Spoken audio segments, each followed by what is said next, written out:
Good day, viewers. You are welcome back to Tindanious Math Tutorials. If you are new here, kindly visit my previous lecture videos on conditional permutations type 1, where we're interested in changing the first factor, okay, depending on the question at your own disposal. So today we are going to dive into a different sector where we are going to consider conditional permutations type 2. And for the type 2, we are going to treat two or more objects as a single unit, right? So considering, I'll say, so let n denote or represent different, or the total number, or you can say denote different number of items, right? That's it. And so let the variable p represent or denote the number of objects or items to be treated as one, or a single unit, or a unit. That's it. So here we say let n denote different number of items, right? Where n equals r. Remember, I gave you a technique. I told you that whenever you have word problems under permutations where the r is not specified, they don't talk about r, then we assume the value of n is always equal to what? Always equal to r. So viewers, in this case, n will be equal to r. Then the object we want to consider as a single unit is denoted by p. So if that is the case for this and that, then we would say that now the number of arrangements, so the number of arrangements, if under this condition, if p is treated as a unit, is given by the formula. We have n, then minus p plus 1, or factorial, then times my p factorial. But since we are saying n is equal to r, so this can be written as what? Whenever you see n, you put r there because they are the same. So r, then r minus p, then plus 1. This expression factorial, then times what? Times your p factorial, as simple as that. Then for the second one, we say the number, so the number of arrangements, if p must not come together, in other words, we are not treating it as a single unit, is given by viewers. It's just the same thing over here. Okay, let me just copy and paste. So I have what? I have the expression n minus my p, then plus 1, or factorial, then times my p factorial, okay?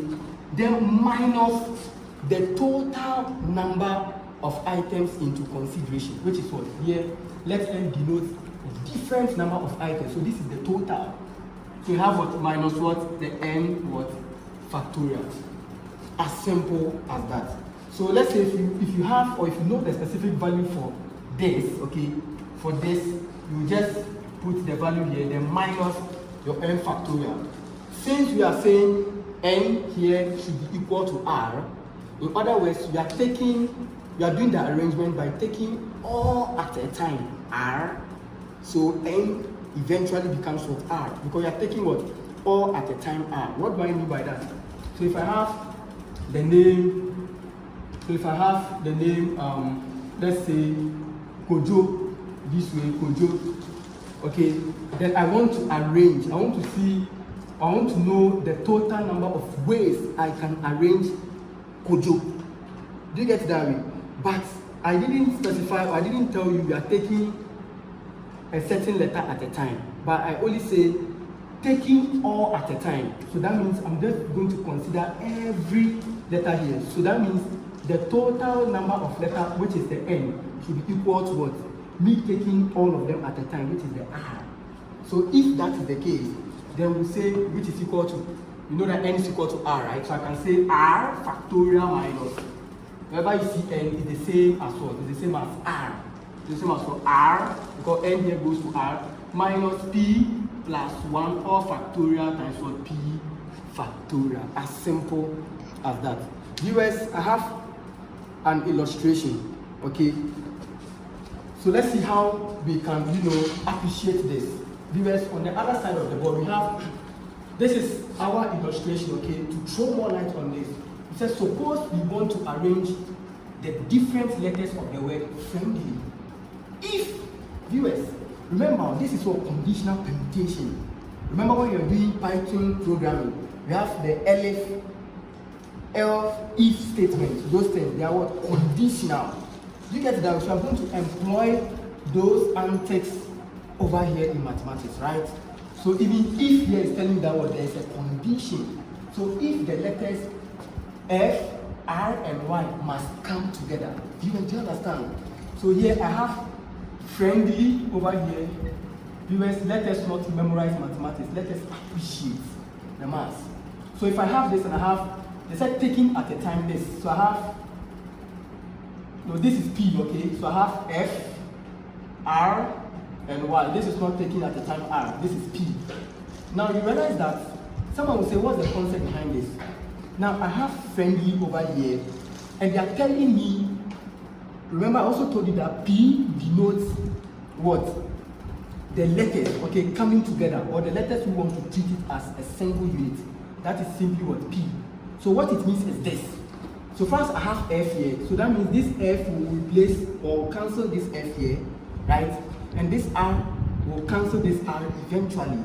Then what? This L will also cancel this L. So what are we left with? We are left with what? This, and that. That's the meaning of the question. So that means within the friendly, we are just taking F, R, and Y out and want to treat this as what? As a single unit. That is the whole idea, right? So as a result of that, remember, we are looking out for the total number. So I have friendly here, so let's count. What's the total number of letters? Over here, have 1, 2, 3, 4, 5, 6, 7, and 8. Friendly has what? 8 what? Letters. Is that also good? Now let's look out for the letters, okay, to be considered as a single unit, which is what? F, P, and R, right? So from here we said what? Viewers, we said let R represent the number of objects to be treated as one. So I have what? My P here being equal to what? Viewers? F, R, and Y, which is what? 3. As simple as that. So now the question is, okay, so now let's look out for the number of arrangements, okay? If these 3 objects must be treated, or if these 3 objects must come together. So I can say, number of arrangements of those letters if P, which is 3, if 3, in other words, if F, R, and Y must come, what? Must come together. Must come together, okay, is given by what? We said we have what? N minus what? P, then plus 1, all factorial, then times what? Times my P factorial, alright? So now let's do simple substitution, okay? So remember, we said n is equal to r, which is equal to our 8. As simple as that, because we are taking all at a time.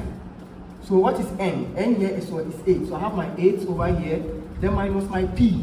P here is equal to what? 3. Items coming together, okay? We are considering them as 1. That must come together, right? Then plus 1, all factorial, then times my p, where p equals 3. I have 3 factorial. So I have, so this minus this, we have what? 5. Then plus 1, we have what? 6 factorial, then times what? 3 factorial. So viewers, so by the help of the calculator, 6 factorial by 3 factorial is giving us 4,320. As simple as that, right? So that's A. Now B.